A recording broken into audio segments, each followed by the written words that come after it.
여러분은 아마도 성 빈센트 페레르의 예언들이 여기 한국에서 실현되고 있다는 사실에 놀랄 것입니다. 그리고 아무도 앞으로 며칠 동안 일어날 수 있는 일에 대비하지 못한 상태입니다. 현재 우리나라가 겪고 있는 일들은 성 빈센트 페레르가 예언한 것들의 시작에 불과한 것 같습니다. 성인의 계시에서 나온 모든 세부 사항들이 우리의 땅에서 하나씩 나타나고 있으며 앞으로 다가올 일에 대비하는 것이 중요한 과제가 되었습니다. 이 예언에 따르면 격동의 시기가 다가오고 있으며 하나님이 보내신 이러한 징조들은 모두가 준비할 수 있도록 경고하는 것이라고 합니다. 이 시대는 대응하지 못하는 이들에게 고통과 슬픔을 가져다 줄 것입니다. 성 빈센트 페레르는 1350년 1월 23일 발렌시아에서 태어난 도미니코의 선교사이자 건축 노동자의 수호 성인입니다.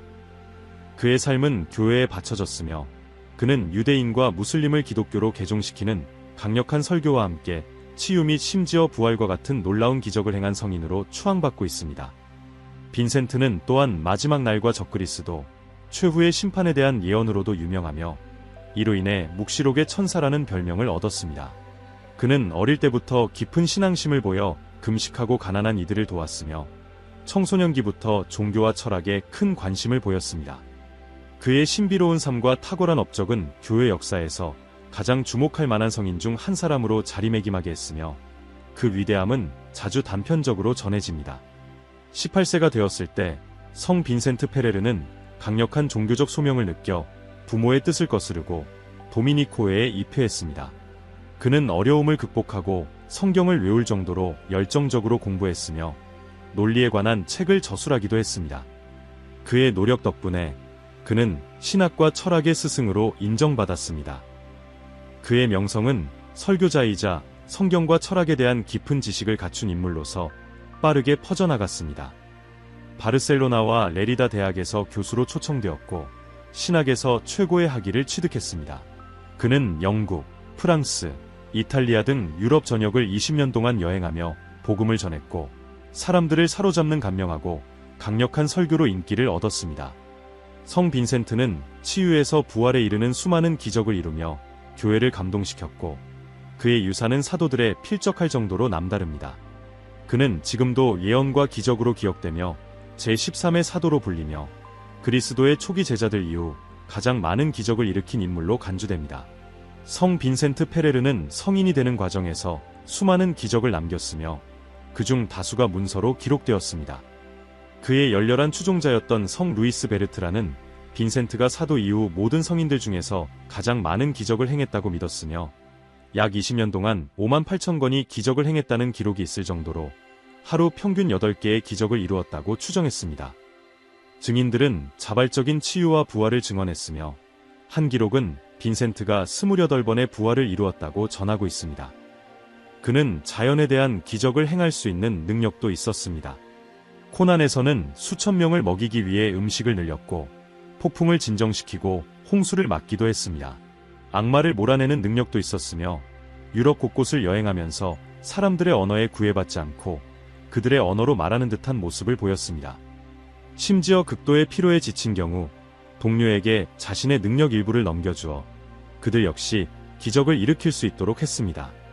이 중 한 사례로 빈센트에게 축복받은 한 수도 원장이 그의 삶이 끝날 때까지 치유의 힘을 가졌던 것이 있습니다.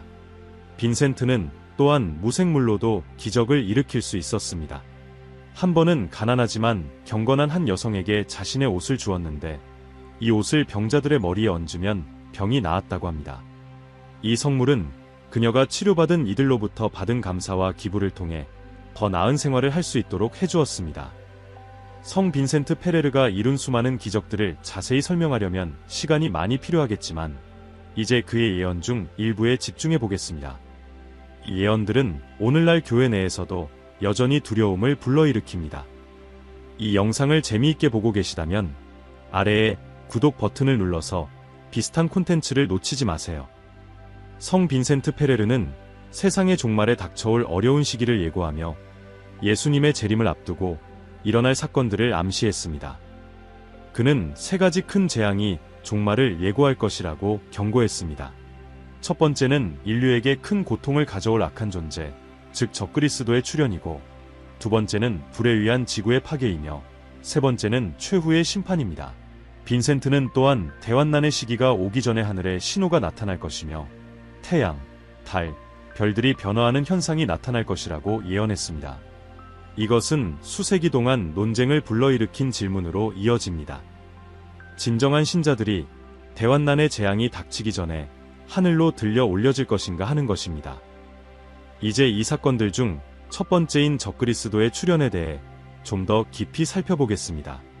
페레르에 따르면 적그리스도는 극도로 사악한 인간일 것이며 그의 도래를 알리는 징조 중 하나는 태양과 관련이 있을 것입니다. 빈센트는 예수를 태양에 비유하며 이는 신앙과 진리의 빛을 상징한다고 설명했습니다. 그렇다면 태양이 적그리스도의 출현과 어떻게 관련될까요? 여기서 이야기는 더욱 흥미로워집니다. 성 빈센트 페레르는 마태복음의 한 구절을 언급하며 태양이 더 이상 빛나지 않을 것이라고 했습니다. 그러나 그는 태양이 완전히 꺼지는 것이 아니라 구름에 가려진 것처럼 빛이 흐려질 것이라고 해석했습니다. 이 구름은 물질적 소유를 상징하는데 적그리스도가 나타날 때 세속적 부와 재물을 향한 탐욕이 일식처럼 참된 정의의 빛, 즉 예수 그리스도의 빛을 가로막게 된다는 의미입니다. 그로 인해 사람들 사이에서 신앙과 이를 비추는 선한 행실이 줄어들 것입니다. 빈센트는 또한 많은 그리스도인들, 특히 통치자와 왕들이 권력과 영향력을 잃을 것에 대한 두려움으로 인해 적그리스도에 동조할 것이라고 예언했습니다. 종교 지도자들 역시 지위 상실을 우려하며 사제들은 부와 인정을 추구하는 마음으로 신앙을 버리고 적그리스도 편에 설 것이라고 했습니다. 이 적그리스도는 사람이지만 그의 교만은 너무나 커서 단순히 세상을 지배하려는 것뿐만 아니라 자신을 신으로 칭하며 예배를 요구할 것입니다. 적그리스도의 권력은 막대한 부에 의해 지탱될 것이며 이는 다니엘서의 예언에 부합한다고 합니다. 그가 금과 은, 이집트의 모든 보물을 지배할 것이며 이 재산으로 요한계시록에 나오는 것처럼 그에게 반대하는 이들과 싸울 전 세계적인 군대를 조직할 것입니다. 더불어 빈센트는 적그리스도가 이 부를 이용해 금과 은, 영예를 제공하여 각국을 매수하고 사람들을 자신의 편으로 끌어들이려 할 것이라고 경고했습니다. 성 빈센트 페레르는 재물이 인류에게 부패의 씨앗이 될 것이라고 경고했습니다. 그는 하나님의 신앙을 상징하는 정의의 태양이 그리스도인들의 마음속에서 물질적 소유에 대한 갈망으로 인해 가려지게 될 것이라고 했습니다. 신앙의 빛이 약해지고 도덕적으로 바른 삶을 추구하는 목소리가 사라지게 될 것입니다. 빈센트는 또한 달이 교회와 그리스도인들의 연합을 상징한다고 하며 달이 단계를 거치듯 교회도 예수님의 원래 가르침에서 멀어져 교만과 허영으로 물드는 최종 단계에 접어들 것이라고 예언했습니다. 이 시기에는 자비와 관대함 같은 가치가 탐욕과 고리대금으로 대체될 것입니다. 도덕성이 추락하고 순결은 방종으로 대체되며 선명했던 달빛 같은 미덕들이 시기와 악유로 변질될 것입니다. 절제는 방종과 사치로 대체될 것입니다. 또한 성 빈센트는 적그리스도의 지배와 거짓 기적의 등장에 대해 경고했습니다. 평화는 증오와 전쟁, 분열로 대체되고 부지런함과 배려는 태만으로 바뀔 것입니다.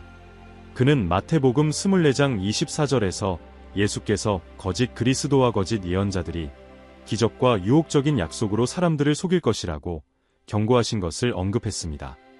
성 빈센트는 또한 교회가 신앙 외의 해결책, 예를 들어 점술과 점괘에 의존하는 위험에 대해 경고했습니다. 현대에 들어서면서 점점 더 커져가는 오컬트의 영향력은 이러한 탈선의 신호입니다. 그러나 성 빈센트 페레르는 예수 그리스도의 이름에 대한 믿음과 신뢰를 통해 희망과 회복력을 가질 것을 권고했습니다. 그는 교회의 경계를 늦추지 말고 그리스도의 가르침과 일치하지 않는 모든 기적을 거부할 것을 촉구했습니다. 신앙을 통해 신자들은 적그리스도의 거짓말과 속임수를 이겨낼 힘을 갖게 될 것입니다. 세 번째 징조와 관련하여 성 빈센트는 별들이 하늘에서 떨어질 것이다 라고 하며 다니엘서 12장 3절을 인용했습니다. 빈센트는 이 별들이 교회의 위대한 스승과 박사들, 지식과 헌신으로 존경받는 지도자들을 의미한다고 해석했습니다. 슬프게도 이들 중 일부는 신앙에서 멀어지며 영적 위치에서 떨어지게 될 것입니다. 빈센트는 그리스도께서 교회 내 일부의 불명예스럽고 죄 많은 삶을 허락하실 것이라고 경고했습니다. 이러한 행동이 그들의 영혼을 부패시키게 될 것입니다. 이 시기에는 인류가 경험한 적 없는 대환난이 닥칠 것입니다. 그리스도는 이 시기가 너무 심각해 살아남을 사람이 없을 정도일 것이라고 경고하셨습니다. 그러나 이 모든 어둠 속에서도 희망의 빛이 있습니다. 무한한 자비로우신 그리스도는 충실한 자들을 위해 이 날들을 단축시켜 주시겠다고 약속하셨습니다. 빈센트는 적그리스도가 3년 반, 즉 1290일 동안의 공포 통치 후에 감람산에서 번개에 의해 파괴될 것이라고 예언합니다. 그의 죽음 소식은 빠르게 퍼질 것이지만 지구는 여전히 45일간의 슬픔의 시간을 보낼 것입니다.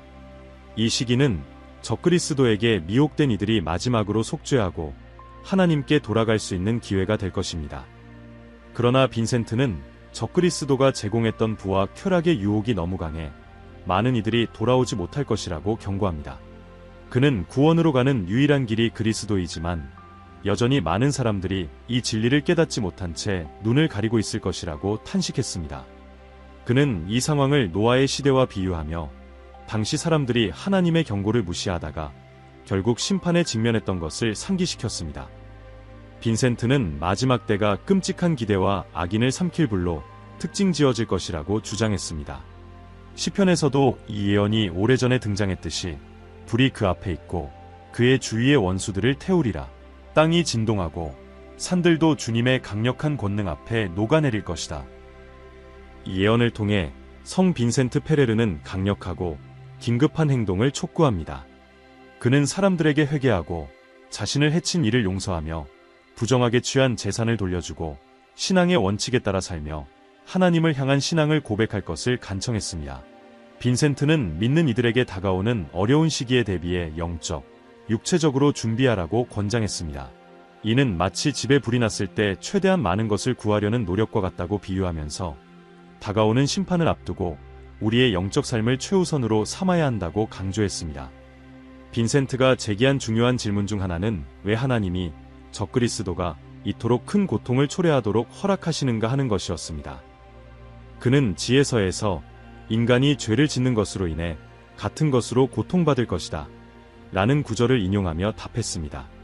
즉, 하나님은 인간이 그들을 유혹하는 동일한 욕망에 의해 시험을 받도록 허락하신다는 것입니다. 그러나 빈센트는 적그리스도의 유혹에 맞서는 방법을 제시하며 물질적 소유를 철저히 거부하고 천상의 보상을 목표로 삼아야 한다고 권장했습니다. 지상의 재물은 일시적이지만 영적 자산은 영원한 가치를 지니고 있으므로 영적 부를 우선시하면 세상의 유혹에 저항할 힘을 얻게 될 것이라고 했습니다. 하지만 이 모든 것이 끝이 아닙니다. 빈센트는 적그리스도의 시대와 대환난 이후 최후의 심판이 도래할 것이라고 밝혔습니다. 그가 성인으로 시성될 때 당시의 교황은 빈센트를 묵시록의 천사라고 부르며 그가 하늘을 날아 지구상의 모든 민족에게 심판의 날을 알리고 복음을 전파했다고 전했습니다. 빈센트는 예수님이 돌아오실 때는 더 이상 겸손과 가난이 아닌 이엄과 권능으로 돌아오셔서 온 세상을 떨게 하실 것이라고 예언했습니다. 그날의 죄인들은 빈센트의 예언이 진실임을 깨닫고 슬퍼할 것입니다. 빈센트는 설교 중에도 그날을 두려워하며 듣는 이들의 영혼을 걱정했습니다. 그는 많은 죄인들이 절망 속에서 산들이 하나님의 진노로부터 자신들을 숨겨주기를 기원하게 될 것이라고 말했습니다. 그러나 빈센트는 교회의 위로의 말을 전하며 이러한 징조들이 나타나기 시작할 때 믿는 이들은 구원이 가까워졌음을 깨닫고 고개를 들라고 말했습니다. 또한 예수님이 돌아오실 때 성모 마리아가 그와 함께 하실 것이라고 밝혔습니다. 끝으로 빈센트는 그날에 있어 그리스도의 한 마리 양이 되는 것이 교황, 왕 또는 황제가 되는 것보다 훨씬 나을 것이라고 경고했습니다. 그는 그리스도의 양들이 가져야 할 5가지 미덕을 강조했는데 이는 순수한 순수성, 넓은 자비, 변함없는 인내, 참된 순종, 그리고 온전한 회개입니다. 빈센트는 양이 소처럼 뿔로 들이받거나 늑대처럼 물거나 말처럼 차는 것이 아니라 평화로운 동물이라고 설명하며 지식이나 권력을 다른 사람을 해치는데 사용하지 말아야 한다고 말했습니다. 빈센트는 지식으로 고객을 착취하는 변호사, 소비자를 속이는 상인, 위협과 폭력으로 사람들을 억압하는 지도자들의 예를 들며 이러한 행동이 동물의 공격적 본성과 다름없고 그리스도의 평화로운 양의 태도와는 거리가 멀다고 말했습니다. 메시지를 강조하기 위해 성 빈센트 페레르는 시편을 인용했습니다. 주님께서 악인의 뿔을 꺾으시고 의인의 뿔은 높이실 것이다. 그는 경멸의 개념을 언급하며 이를 다른 사람에 대한 증오나 멸시를 품는 행위로 정의했습니다. 빈센트는 자녀가 부모를 무시해서는 안 되며 부모가 자녀를 하찮게 여겨서도 안 된다고 경고했습니다. 젊은이들은 노인을 존경해야 하며 건강한 사람은 아픈 사람에게 연민을 가져야 합니다. 마찬가지로 부유한 사람은 가난한 사람을 멸시해서는 안 되며 주인은 하인을 학대하지 말고 사제는 성직자를 존엄과 존경으로 대해야 한다고 가르쳤습니다. 또한 빈센트는 순수한 순수성의 중요성을 강조하며 나이, 건강, 부호, 사회적 지위에 관계없이 모든 이를 친절과 존경으로 대해야 한다고 정의했습니다.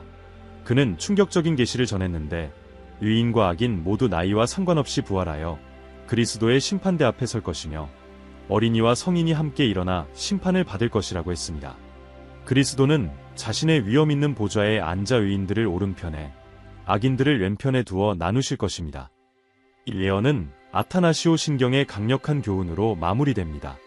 그리스도가 다시 오실 때 모든 이가 육신을 가지고 부활하여 각자의 행위에 따라 심판을 받을 것이며 선을 행한 자는 영원한 생명을, 악을 행한 자는 영원한 불에 처하게 될 것입니다. 빈센트는 우리의 행위가 궁극적으로 영원한 생명이나 영원한 파멸로 이어질 것임을 강조했습니다. 성 빈센트 페레르는 기독교를 유럽에 전파하면서 큰 성공을 거둔 후 생애 말기인 1414년에 스페인 토르토사에서 열린 중요한 종교회의에 참석했습니다. 이 자리에서 그는 유대인을 대상으로 한 유대인에 대한 논박이라는 논문을 통해 당시의 잘못된 개념들을 직접적으로 맞섰습니다. 그의 웅변과 카리스마 덕분에 16명의 라비 중 14명이 가톨릭으로 개종하는 성과를 거두었으며 이는 지역 유대 공동체에서 개종 운동을 일으키는데 중요한 계기가 되었습니다. 역사적 기록에 따르면 그의 선교 활동은 스페인 전역에서 상당한 영향을 미쳤습니다. 역사학자들은 성 빈센트가 카스티아에서 약 2만 명, 아라곤에서 8천 명, 카탈루냐에서 7천 명, 그리고 스페인의 다른 지역에서 3만 명 이상의 유대인을 개종시킨 것으로 추정합니다. 당대의 유대학자들은 1412년까지 성 빈센트가 20만 명 이상의 개종을 도왔다고 추산했습니다. 그 결과로 많은 회당이 가톨릭 교회로 바뀌며 유대 공동체가 기독교 신앙을 받아들이기 시작했습니다. 성 빈센트의 영향력은 유대인 개종을 넘어섰습니다. 한 흥미로운 일화는 한 무슬림이 성 빈센트의 기도로 자신이 도시 광장에서 지른 불이 꺼진다면 기독교로 개종하겠다고 약속한 이야기입니다. 빈센트의 기도 후 기적적으로 불이 꺼졌고 이로 인해 그 무슬림은 개종하게 되었습니다. 그의 명성은 그라나다의 무슬림 왕에게까지 전해져 빈센트는 그라나다에서 설교를 초청받았습니다. 빈센트는 목소리 증폭 장치 없이도 단 3번의 설교만으로 약 18,000명의 무슬림을 개종시키며 그의 뛰어난 소통 능력과 깊은 영적 영향력을 입증했습니다. 성 빈센트 페레르는 한국 사회에 대한 예언을 통해 우리 사회의 방향에 대해 깊이 생각해보게 합니다. 여기 성 빈센트 페레르의 10가지 예언이 있습니다. 이 예언들은 이미 우리 현실에서 나타나고 있습니다. 10번, 폭력의 증가와 평화의 부족. 성 빈센트는 종말 전에는 폭력이 증가하고 사람들 사이에 평화가 사라질 것이라고 예언했습니다. 그는 사회가 더 잔인해지고 범죄와 전쟁이 늘어날 것이라고 했습니다. 한국에서도 도시 내 폭력 증가, 살인, 강도, 가정폭력이 증가하며 이러한 예언이 반영되고 있습니다. 범죄의 피해자가 될 두려움이 일상적이며 지역 간 갈등과 폭력 조직도 이러한 상황을 반영합니다. 9번, 자연재해. 성 빈센트는 종말의 징조로 자연재해가 발생할 것이라고 경고했습니다. 그는 지진, 홍수, 가뭄을 믿음과 도덕성 부족에 대한 징벌로 언급했습니다. 한국에서는 홍수, 장기 가뭄, 산사태 등 극단적인 기후현상이 빈번히 발생하여 큰 고통을 주고 있습니다. 8번, 신앙의 상실. 성 빈센트는 최후의 심판 전에 많은 사람들이 기독교 신앙을 버릴 것이라고 예언했습니다. 한때 기독교 신앙이 강했던 한국에서도 무교를 선언하는 인구가 크게 증가하며 신앙의 상실 현상이 두드러지고 있습니다. 7번. 부패와 불공정한 지도자들. 성 빈센트는 지도자들 사이에 부패가 만연할 것이며 많은 이들이 정의를 저버리고 사리사욕을 위해 권력을 사용할 것이라고 경고했습니다. 한국에서도 정치적 부패가 빈번히 발생하며 공직사회의 윤리적 문제가 드러나고 있습니다. 6번. 사람들 간의 분열. 빈센트는 인류가 심각한 분열을 겪게 될 것이라고 예언했습니다. 한국에서도 정치적, 사회적 분열이 극심하며 이념적 차이로 인한 갈등이 가정과 친구 관계를 단절시키고 있습니다. 5번. 사회적 불평등. 성 빈센트는 사회적 불평등이 급격히 증가할 것이라고 예언했습니다. 선진국인 한국도 경제적 불평등에 시달리고 있으며 부의 집중과 기회 격차가 심화되고 있습니다. 4번. 도덕적 위기. 성 빈센트는 세상이 도덕적 위기를 맞이할 것이라고 경고했습니다. 한국에서도 빈번한 스캔들과 윤리 및 정직에 대한 존중 부족, 도덕적 가치와의 괴리 현상이 나타나고 있습니다. 3번. 종교 지도자에 대한 존경 부족. 성 빈센트는 종말 전에는 종교 지도자에 대한 존경심이 약화될 것이라고 예언했습니다. 한국에서도 일부 종교 지도자들이 내부 문제나 교회의 권위에 대한 의문으로 인해 비판을 받고 있습니다. 2번. 기독교인에 대한 박해. 성 빈센트 페레르는 기독교인들이 신앙 때문에 박해를 받을 것이라고 경고했습니다. 한국에서는 폭력적인 박해는 아니지만 세속적 환경에서 기독교인들이 편견과 미디어에서의 비판을 받는 일이 잦습니다. 한번. 교회의 분열.